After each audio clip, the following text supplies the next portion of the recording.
మీకు తెలుసా పూరి జగన్నాథ్ రథయాత్ర గురించి? ఈ రథయాత్రలో లక్షల్లో భక్తులు ఎందుకు పాల్గొంటారు?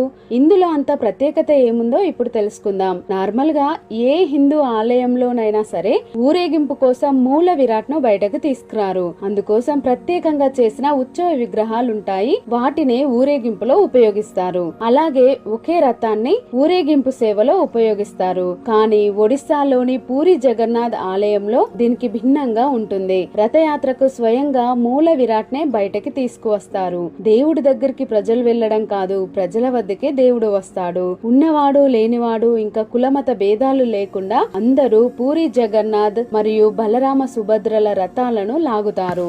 ఇంకా గర్భాలయంలో ఉండే దేవుడికి స్వయంగా భక్తులకు సేవ చేసుకునే ఛాన్స్ అనేది వస్తుంది. అందుకే అంతమంది ఈ యాత్రలో పాల్గొంటారు. ఇంకా ఇక్కడ ప్రతి సంవత్సరం ఒకే రథాన్ని ఉపయోగించకుండా సంవత్సరానికి 3 కొత్త రథాలను ఈ యాత్ర కోసం తయారు చేస్తారు. పూరి ఆలయం నుండి తన అత్తిల్లు గుండిచాలయానికి రథాలను తీసుకెళ్తారు. ఇప్పటికీ గజపతి వంశం వారు రథాల చుట్టూ బంగారు చీపురుతో శుభ్రం చేస్తారు. 7 రోజులు గుండిచాలయంలో ఉంచి మళ్ళీ పూరికి తిరిగి తీసుకువస్తారు. ఇది మీలో ఎంతమందికి తెలుసో కామెంట్ చేయండి. అలాగే వీడియోను లైక్ చేసి మన ఛానల్ ని సబ్స్క్రైబ్ చేసుకోండి. జై శ్రీకృష్ణ.